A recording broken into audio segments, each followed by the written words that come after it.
All right, class rankings, first one of 2024.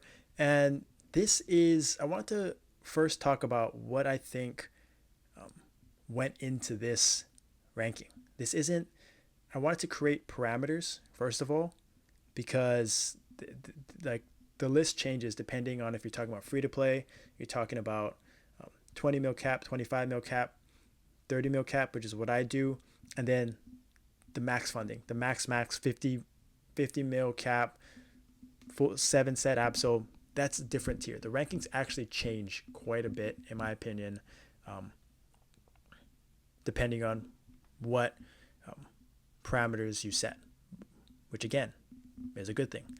Um, but I first want to talk about DPS, right? And when you go through DPS, the first thing you think about is lines, right? If you haven't seen it, there's world record, there's records of line counts for each class over 3 minutes.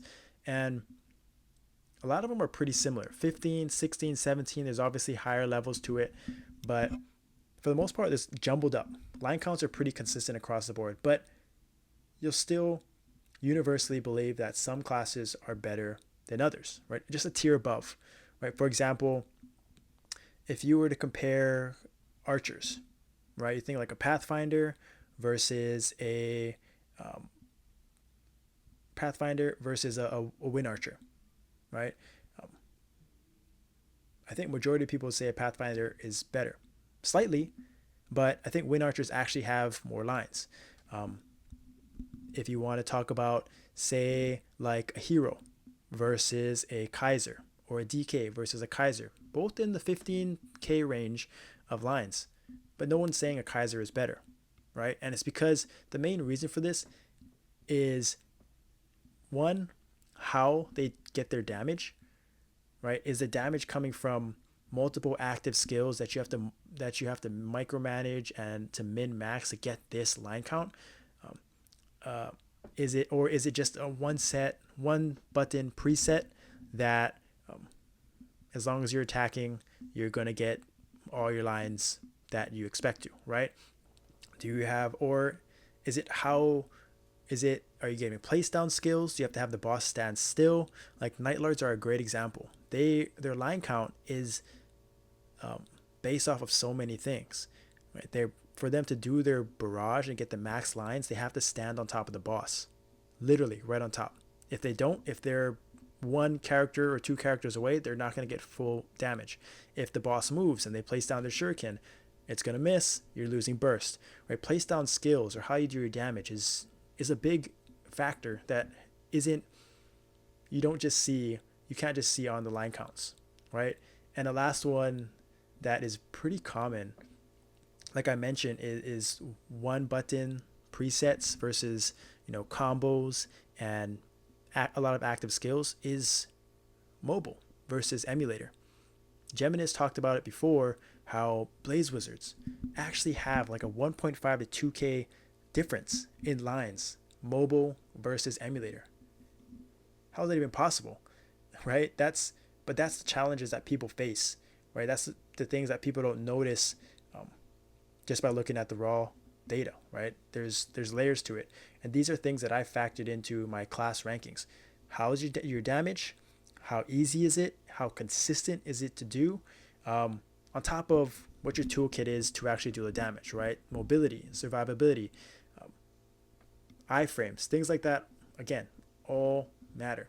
And so we'll get into the parameters right here. Endgame bossing is what I'm focused on. And this is hard Damien and this is Lucid. So the parameters that I set is level 240, 50k attack, 30 mil cap, and 210k HP. And levels, obviously for Lucid, for symbols, for are mainly for Lucid.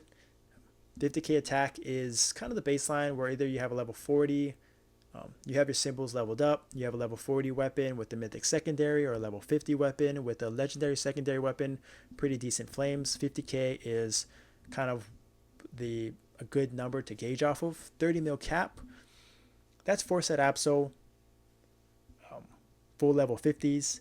You could have a little bit higher cap with higher weapon, your max damage cap on your weapon. Um, or you could have maybe 8200 Legion, you could have a face mask or eye patch. That is sort of the average.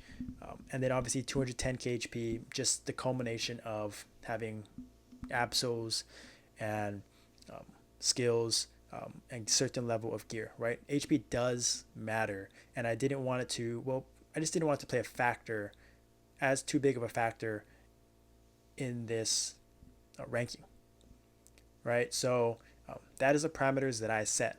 And like I mentioned at the beginning, this matters, right? Some classes aren't going to get, are going to get a bump up or a bump down because of these parameters.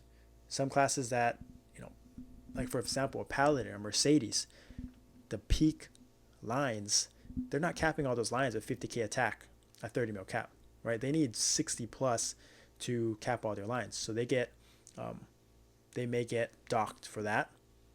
While other classes that cap super easily with less attack, have high skill percent, don't have clones, are going to get a bump up. And the way that I approach this, again, it's very challenging. So I tried to make it as controlled as possible. But at the end of the day, the way I thought about this was, if I were to start a team with all these parameters, they have all the same stats, which one am I taking? 1v1. Cadena versus an Adele. Which one do I want? Which one do I trust to do more DPS? Which one do I trust to do to stay alive? Which one can do it easier? Which one has maybe something that they can bring to the table, right? I'm a big component of it. If you can do more than just DPS, you have a party buff, you have a support skill, you provide I don't know, some sort of party healing or defense or bubbles, or obviously res and shell and synchro. That's going to bump you up for sure, because you are doing more. I want someone that can help out the team in more ways than just DPS, right? And that for me is huge, right? So you'll see with the rankings, I'm going to go from just the bottom up, right? I'm going to go from the bottom up here, and we'll just go through the bottom. This is what I call the bottom 6,